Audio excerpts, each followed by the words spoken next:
ఓం మహాగణాధిపతయే నమః. ఓం గురుభ్యో నమః. ఓం శ్రీమాత్రే నమః. పరమేశ్వర స్వరూపమైనటువంటి జ్యోతిష, వాస్తు మరియు ఇతర అనేకమైనటువంటి శాస్త్రములను మనకు అందించినటువంటి మహర్షులకి నమస్కారం.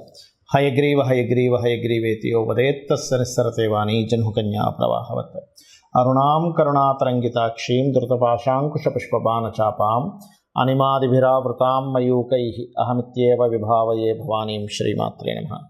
ప్రేక్షకులకి ఆ లలితాంబిక అమ్మవారి యొక్క అనుగ్రహం పరిపూర్ణంగా కలగాలని మనస్ఫూర్తిగా కోరుకుంటూ మనం ఈరోజు చెప్పుకోబోయేటువంటి టాపిక్ ఏమిటి అంటే, ప్రతి కుటుంబంలో కూడా తల్లి, తండ్రి, పిల్లలు కావచ్చు, అన్నదమ్ములు కావచ్చు, మేనమామ కావచ్చు, అలాగా ఒక రిలేషన్స్ అనేవి ఉంటాయి. ఆ రిలేషన్స్లో మన పూర్వజన్మ కర్మ ఆధారంగా ఒక రిలేషన్తో మనకి ఇబ్బంది ఉంటుంది, ఒక రిలేషన్తో చాలా బాగుంటుంది. ఎందుకు అలా అవుతుంది అంటే, మనం పాస్ట్ లైఫ్లో చేసుకున్న కర్మ. కొంతమందికి జీవిత భాగస్వామితో ఇబ్బంది ఉంటాయి, కొంతమందికి అన్నదమ్ములతో, కొంతమందికి మేనమామతో, లేకపోతే కొంతమందికి ఆడపడుచులతోని, కొంతమందికి మదర్తో కూడా ఉంటుంది. అది చాలా దారుణమైనటువంటి కాంబినేషన్. కొంతమందికి ఫాదర్తో ఇబ్బంది ఉంటుంది. అయితే ప్రతి లగ్నానికి కూడా ఆ యొక్క కాంబినేషన్ ఎందుకు ఏర్పడుతుంది, దానికి పరిహారం ఏం చేసుకోవాలి, బాగుండాలంటే ఏం చేయాలనేటువంటి చెప్తాను. ఒకటి, మీరు వీడియోని కనుక లాస్ట్ వరకు చూసినట్లయితే జన్మజాతకం తెలియని వాళ్ళకి, డేట్ ఆఫ్ బర్త్ తెలియని వాళ్ళకు కూడా ఏం చేసుకోవాలి అనేది కూడా చెప్తాను. దీంతోపాటు ఇందులో వాస్తుకు సంబంధించినటువంటి పరిహారం కూడా చెప్తాను. వృశ్చిక లగ్నము, వృశ్చిక రాశి. వృశ్చిక లగ్నంలో జన్మించారు అంటే మీ యొక్క లగ్నానికి ఉండే స్పెషాలిటీ ఏమిటి అని చెప్పి చూసుకున్నట్లయితే, మీకు భగవంతుడు ఇచ్చిన గొప్ప వరం ఏంటంటే కాంపిటీషన్, సెల్ఫ్ కాంపిటీషన్ ఎక్కువగా ఉంటుంది.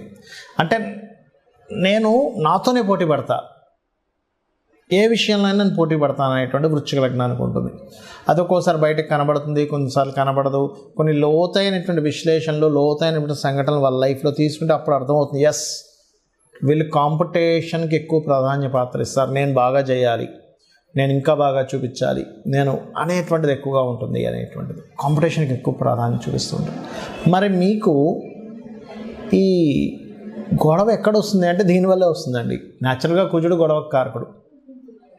పోటీ పడడం వల్ల వస్తూ ఉంటుంది. అయితే పోటీ పడడం వల్ల వస్తుంది, పోటీ పడడం మానేద్దామా, అది కుదరదు.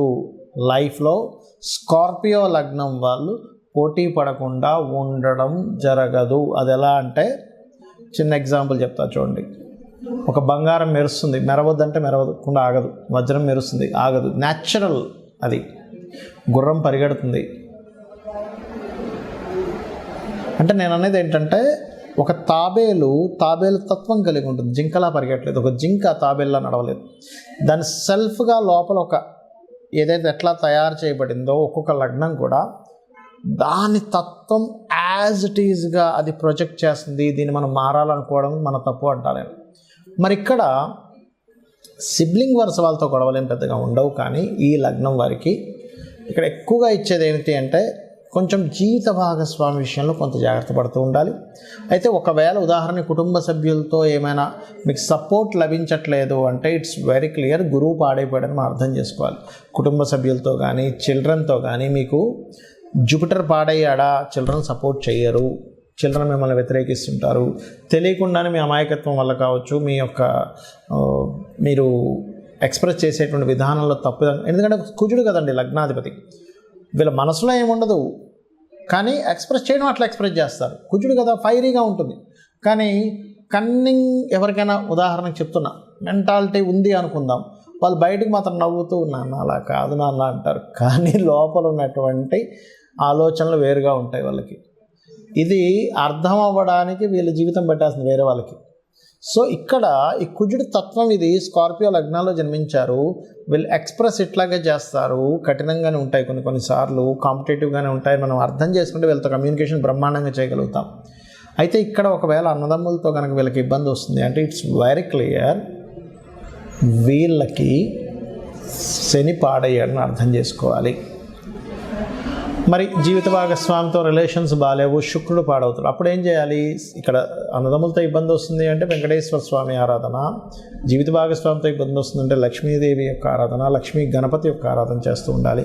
మరి అత్తగారితో ఇబ్బంది వస్తుంది అంటే అసలు న్యాచురల్గా రాదు స్కార్పియో లగ్నం వారికి. ఒకవేళ వచ్చింది, రవి దారుణంగా పాడయ్యాడు, అప్పుడు ఏమవుతుంది, అత్తగారు డామినేషన్ చేస్తుంది, నేను ఎందుకు తగ్గాలి, ఆవిడ అట్లా చేస్తున్నా నేను ఇట్లా చేస్తా అని వెళ్ళిపోతూ ఉంటుందండి. ఒక తారాస్థాయికి వెళ్ళిపోతుంది. అసలు రాజకీయాల్లో కూడా అంత గొడవలు ఉండవేమో అనిపిస్తుంది.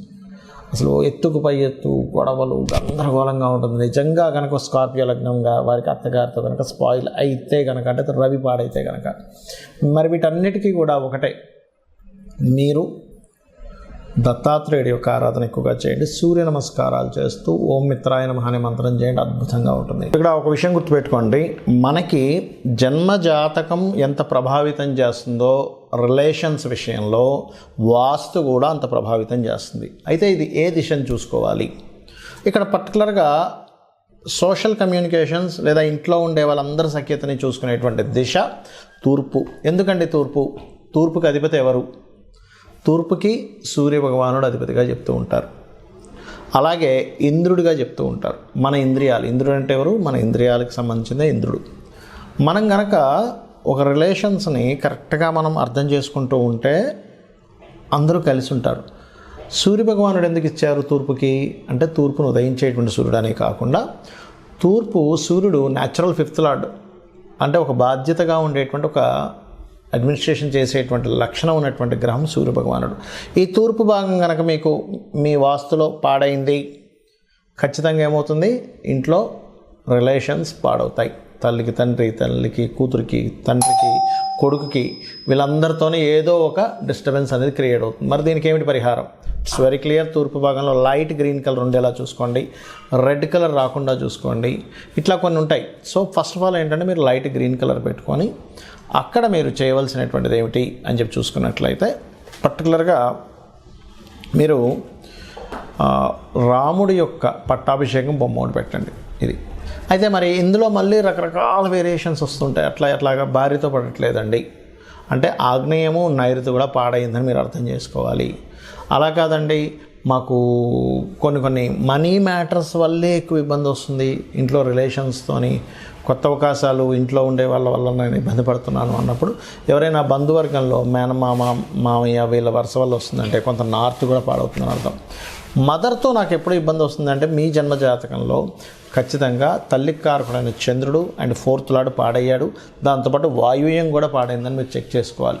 అప్పుడు ఏమవుతుంది? వాయువ్యానికి అధిపతి చంద్రుడు కాబట్టి మదర్తో వస్తూ ఉంటుంది ఇబ్బంది అనేటువంటిది. అదేవిధంగా అన్నదమ్ములతో ఎక్కువ గొడవ వస్తుందండి, నాకు సౌత్ ఖచ్చితంగా పాడవుతుంది, ఎందుకంటే సౌత్కి కారకుడు కుజుడు, చెక్ చేసుకోండి. అయితే ఇక్కడ జన్మజాతకం లేని వాళ్ళు కూడా చేసుకోవాల్సింది సూర్య నమస్కారాలు. ఒకటి, సూర్య భగవానుడి దగ్గర దీపారాధన చేయడము, అదేవిధంగా ఆదిత్య హృదయ పఠనం చేసుకోవడం, ఇవి ఖచ్చితంగా పాటించాలి. మరొక విషయం ఏంటంటే, ఇక్కడ మీ పర్సనల్ చార్ట్లో పర్టికులర్గా ఇప్పుడు మనం ఒక్కొక్క లగ్నంతో చెప్తూ వచ్చాం. సో మీ పర్సనల్ చార్ట్లో పర్టికులర్ లగ్నానికి ఆ యొక్క కారకుడు దేని ద్వారా కంబస్ట్ అయ్యాడు, దేని ద్వారా సపోర్ట్ అయ్యాడు అనేటువంటి దాన్ని ఫస్ట్ ఆఫ్ ఆల్ మీరు చూసుకోవాలి. ఆటోమేటిక్గా అది చూసుకొని దానికి సంబంధించిన దానం ఇవ్వడము, మంత్రం చేసుకోవడం చేస్తే ఖచ్చితంగా ఫలిస్తుంది. అయితే అందరికీ కూడా ఒకటే మాట చెప్తాను, ఇది ఛాలెంజింగ్గా చెప్తున్నాను. మీకు ఎటువంటి ఇబ్బంది ఉన్నా, ఫ్రెండ్స్తో కావచ్చు, జీవిత భాగస్వామితో కావచ్చు, ఎవరితోనైనా మాకు ఎక్కువ శత్రుత్వాలు అవుతున్నాయి, ఇంట్లో వాళ్ళతో బయట వాళ్ళతో, ఒక్క 10 నిమిషాలు సూర్య భగవానుడిని చూస్తూ ఇలా పట్టుకొని ఓం మిత్రాయ నమః, 100% శత్రువు కూడా మీకు మిత్రుడైపోతాడు. అరే ఇంత ఎందుకు నేను గొడవ పెట్టుకుంటున్నాను, వీళ్ళతో నేను ఎందుకు గొడవ పెట్టుకుంటున్నాను, ఒక రియలైజేషన్ వస్తుంది దాని ద్వారా. అలాగే ఇక్కడ ఇంకొక విషయం ఏంటంటే, మీకు దగ్గరలో గోశాల కనుక ఉన్నట్లయితే గోవుకి వెళ్ళి ఆదివారాలు ప్రత్యేకంగా గోధుమ రవ్వ తినిపించండి.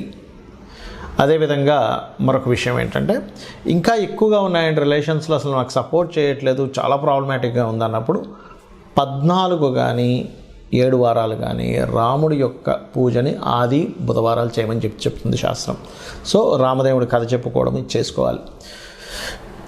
ఇక్కడ నేను చెప్పేది ఒకటే, మీ జన్మజాతకంలో ఎటువంటి దోషం ఉన్నా గుర్తుపెట్టుకోండి. ధనం రావట్లేదు అనుకోండి, రిలేషన్స్లో ఇబ్బంది ఉందనుకోండి, ఉద్యోగం లేదనుకోండి, వ్యాపారం సరిగ్గా సాగట్లేదు అనుకోండి, కంగారు పడక్కర్లేదు. చాలామంది ఏంటంటే, అమ్మో నాకు ఇట్లా అయిపోతుంది కాబట్టి నా జాతకంలో ఏదో సర్పదోషం ఉందనో, లేకపోతే ఇంకోటి ఏదో ఎల్నాడు నడిచిపోతుంది కాబట్టి నా జీవితం ఇట్లా అయిపోతుందని అనుకోవద్దు అని చెప్తా. ఎందుకంటే ఒకటే గుర్తుపెట్టుకోండి, మీకు ఎన్ని ఇబ్బందులున్నా మనకి శాస్త్రాల్లో చెప్పినటువంటిదే ప్రామాణికం. దేవీ భాగవతంలో సాక్షాత్ అమ్మవారే చెప్పినటువంటి అంశం నేను మీకు ఇప్పుడు చెప్పబోతున్నా. ఏమిటది అంటే, మీరు గనక ఈ ప్రకృతి ఏమిటి, ఈ విశ్వం ఏంటనే ఒక రియలైజేషన్ కనుక అయితే, లలితా సహస్రనామాలు మొత్తం కూడా రియలైజేషన్. ఈ ప్రకృతి అంటే ఎవరు, ఈశ్వరుడు అంటే ఎవరు, అమ్మవారు అంటే ఎవరు చెప్పేది లలితా సహస్రనామాలు.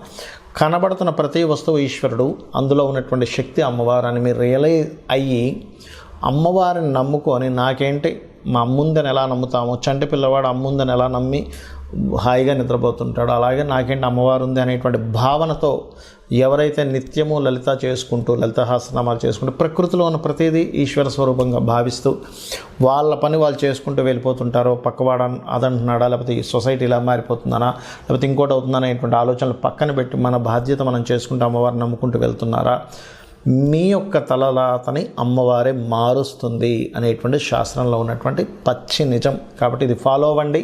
ఆ లలితాంబిక అమ్మవారి యొక్క అనుగ్రహం మీరు పరిపూర్ణంగా పొందాలని మనస్ఫూర్తిగా కోరుకుంటూ శ్రీమాత్రే నమః.